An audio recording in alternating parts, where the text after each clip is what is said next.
welcome to the Pico guide. This is more of a tips and trick video than an actual guide because Pico is kind of very simple. Like really simple. You just think of Doom Guy, but like really squishy and some like certain unique aspects, right? But overall, it's kind of just based around Doom Guy, if anything, just like everyone else is, but you know, certain different ways. Um, but in this video, I'm going to be talking about some really helpful tips and like how to use certain things to their best abilities. And also, I'm going to be going through Invasion, most likely, and Ghouls Galaxy. Why? Because I just find the most enjoyment doing those type of game modes. Not like he's not fun in, you know, the basic going through levels and stuff. Like he's fun too, but he's really good in like those two as well. Like really good. If there was like a tier list, oh my god. But I'm gonna be going through all those, right? So let's get into it. All right, let's get over the basics of Pico, right? His whole gimmick is his stress, right? His stress builds based on how much damage you do, right? And it's permanent until you either use the all fire or you die, right? So the stress mechanic, right, will make you do up to double damage when it's fully, you know, when you have full stress, right? Now, the problem with that is that you also take 50% more damage, right? So you also get like a little slower, at least thankfully, thank God, right? It's not the previous where it was like you get slowed down to basically walking speed of like, that was, oh my god. You could even outrun like Revenant rockets, so there was no point ever having max stress because you would just die if there was a Revenant. But now, you have to really think about how squishy you are. Like you have to realize that he's a very strong guy, right? But he dies incredibly fast, right? Because the 50% more damage taken makes it so that even if you have blue armor, Pico has no armor. Future me here, I was actually wrong about how the damage reduction works. It's kind of, I'm not really a smart person like that with numbers and crap, but just know an example. I'll give an example instead. A green fireball from a Hell Knight or a Baron would do, let's say, 56 base, right? And then if you have blue armor, you're supposed to take 50% less damage, so it would do normally 28. But now, since Pico does or takes 50% more damage, it would actually do 50% of 28 as well. So that would be 14. So 28 plus 14 is 42 damage, which you see in the clip. Now, for example, if it was green armor instead, you actually would take 67% of the damage. So you end up actually taking 55 instead of 56 damage, since I'm pretty sure the game rounds it down because, you know, the whole decimals and whatever. So basically, green armor is no armor. Having no armor is worse than having green armor, obviously. And blue armor is, yeah, it's somewhat better. It's like a wet napkin, if anything. If you were to eat like a Cyber Demon rocket to the face, you're pretty much dead. If you eat a Mancubi shot or like a Hell or a Baron of Hell shot, you also take just massive damage. You have to play like you have no armor at all times. Now, thankfully, you do still heal from your Outfire, which is 15 HP and, you know, 15-second cooldown. But just know that you just have to be careful with where you're stepping and where you're going, because you would just blow up, bro. Like, you would just die. Alright, you probably skipped the previous part because that's all math stuff, you know, for nerds, and no one cares about that. So, the real tip and tricks start like here. So, the fastest way to build the stress is the spray can and the Uzis. Now, the Uzi I don't really like using the Uzi to build it as much as, let's say, the Janet rifle, because the Uzi is almost like taking 100 shots to build the stress to max from 0. So I don't really find it worth it, because I'd rather use the Uzi ammo for like killing the small stuff when I have the double damage. And the spray can, I'd rather not use a spray can at all, even though it's technically the fastest, because I just don't want to use the fuel on that when I could just use the fuel on the gas can, because it's just better in everything pretty much ever. The only time it's not as good as the spray can is if it's a flying enemy, or if the roof is really, really low.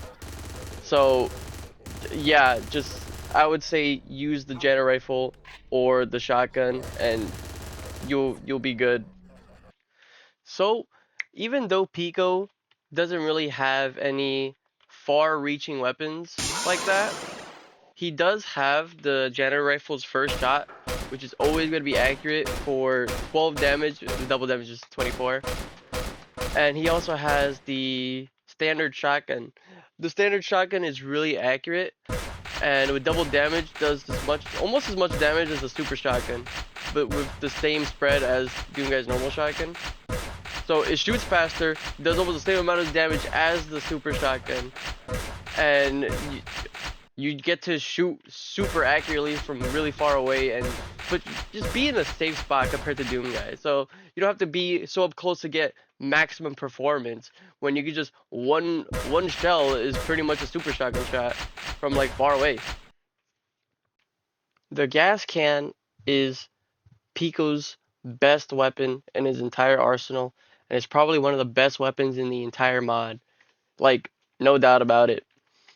The gas can, if you want to do the most amount of damage with the gas can, you have to actually throw the gas can above the enemy, and not exactly at the enemy. As you can see, the Cyber Demon is dead. He's just gone. If I was to go and actually summon a Cyber Demon and just throw the gas cans normally, just straight at him, there would most likely not be enough to actually kill him, because the reason why it does so much damage is because you're making the gas can spawn extra flames by throwing it above. So that way you could actually, you know, do even more damage. And it could get to some ridiculous amounts, right, of how many flames you could actually spawn in. So in this clip, I am just seeing how much damage would be possible if I just throw gas cans straight into the air, and it will get up to 1,010,000 damage, at least from how I was throwing it. You could probably, from a different trajectory, I don't know, do some geometry, I don't know, figure it out yourself. But it did 1,010,000 damage. Now, obviously, that would never really happen if you were playing normally, because obviously, I don't think there's going to be roofs that high or anything, or an enemy even standing still like that.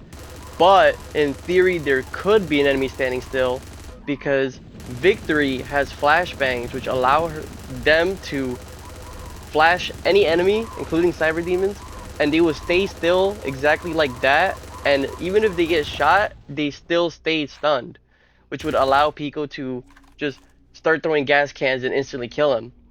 Now, Pico isn't the only character that could do something like that. I'm pretty sure the postal dudes have napalm launchers that would allow them to do that, except the problem is that the fire actually hurts them, and the fire doesn't start instantly like that. So it would be not really doable unless they were like invulnerable. And the postal dudes also have like different napalm launchers, so I don't know exactly how each one works because I haven't tested it. But this, in theory, would allow Pico to just instantly kill anything, which is, I think, is pretty funny. But you would have to have a second player to do that anyways.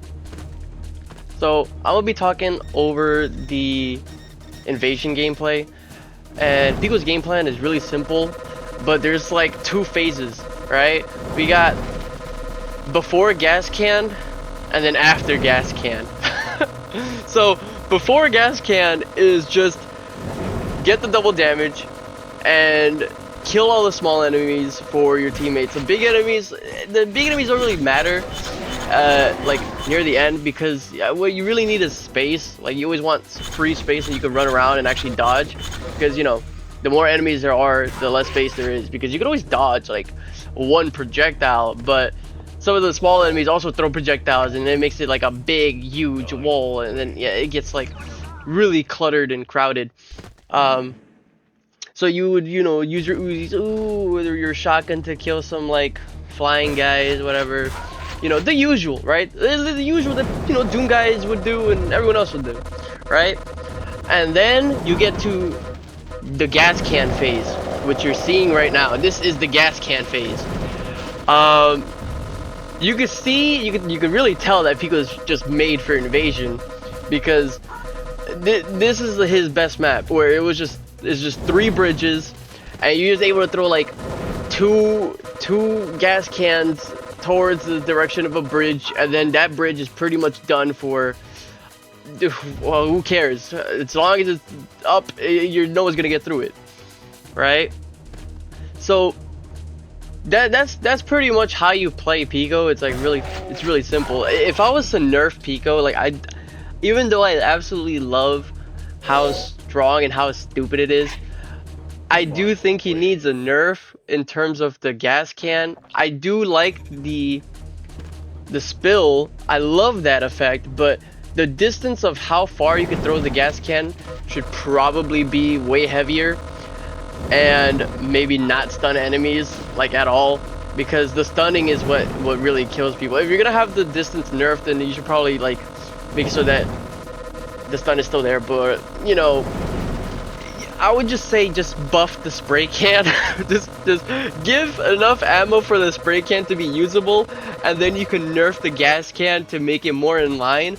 Because the problem is that the spray can it's good, but like no one wants to use it because the gas can. Like who honestly wants, like, even the default shotgun that I'm using right now is better than the spray can, because why would I ever want to use that when I could just shoot people from far away with like almost super shotgun damage for free? I don't have to go and waste all my ammo when I'm gonna use this for the gas can. So when you have a level that is like, we're only gonna give you the super shotgun, go have fun, and normally everybody is like, oh yeah, the super shotgun, yeah, but the Pico's like, oh my god, it's the super shotgun, because as you can see here, it is so good at range and it does a lot of damage, and then you just get stuck with the spray can that is, first of all, wasting all the ammo for the gas can, which you want to use instead, because it's so cost efficient to just use this gas can over the spray can, and you don't put yourself as much risk compared to the spray can. But this level is the exception, just because Cacos fly if the gas can hits them. So that's the only reason why I even use the spray can in this level, because that's it. And even in the later part of the level, when the imps rise and now there's new platforms and they have like a barrier or whatever, I just use the gas can because it's just better, and then I just use the shotgun for everyone else. In conclusion to like the previous section, the invasion section, Pico is very good, right? Pre or even after you get the gas can, he's really good. I didn't explain in the invasion, but like the vinyl launcher is really good for small enemies and also big enemies, because it does a lot of damage and double damage, especially with how fast you can shoot the vinyl launcher. And so can the knives, will destroy any big enemies. But the gas can just like overtakes everything, because it just does so much damage. You could throw it super far over enemies' heads and stun everyone, killing all the small ones, and the big ones being stunned enough for you to do damage. So it's like really ridiculous. I don't want Pico to be so overpowered to the point where it like ruins the fun for other people, you know, and then get him banned or something like that. I would be depressed or something. I don't want to get strangled in my sleep by people who hate Pico, you know. But yeah. So moving on to the ghoul section, right? The there's a tactic I am going to call trapping. And can you guess what weapon it involves? Yeah, it's a gas can. So, this is what trapping looks like. Now, trapping with the gas can is really simple. Certain ghouls are very susceptible to getting trapped. Others are not so much. But as you see here, the reason why I throw the gas can over their heads is because most of the time, if you hit a ghoul with a a direct hit of the gas can, it will actually knock them out and do knockback. And the point is that you don't want them to take knockback because you're trying to trap them, right? So throwing the flames over their head, the flame will fall on their head, and then it will stun them. And then you just keep adding more and more fuel into until they die, you know.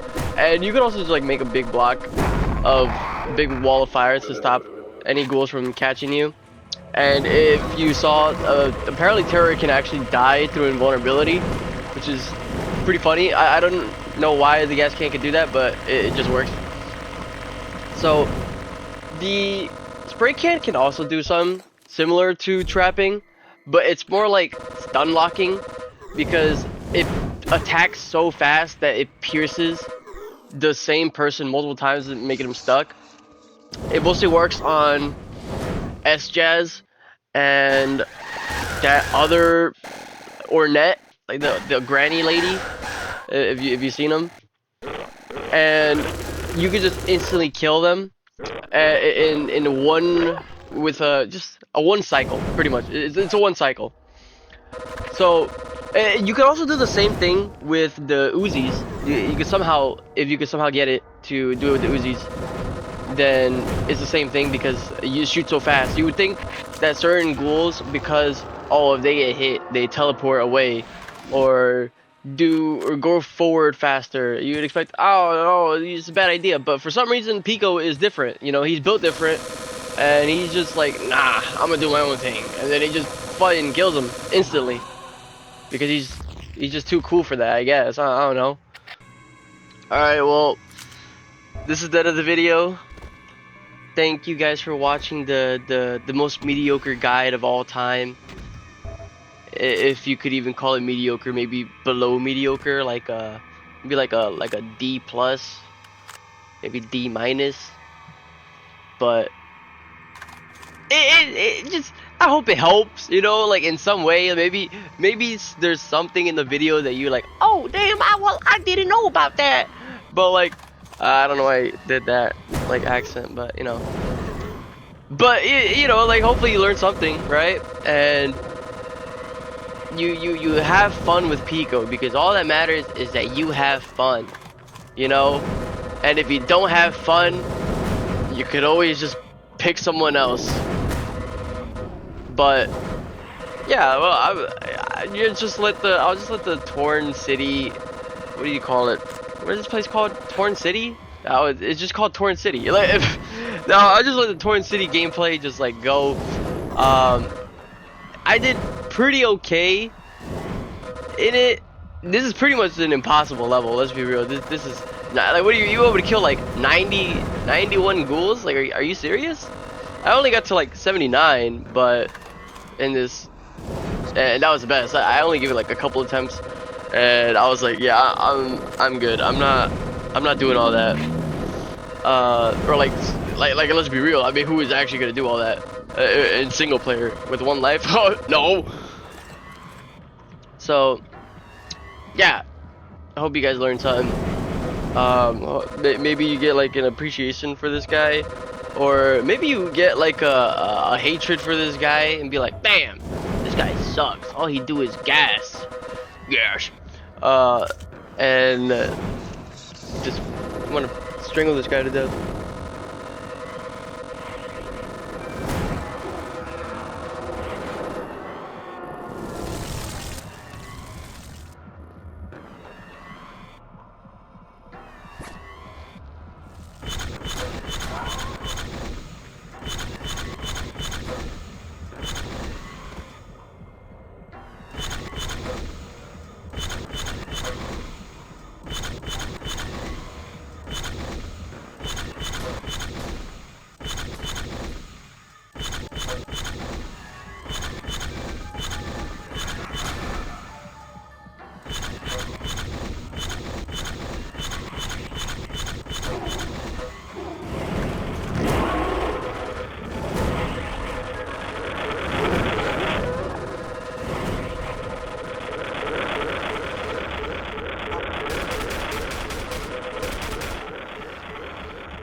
First blood.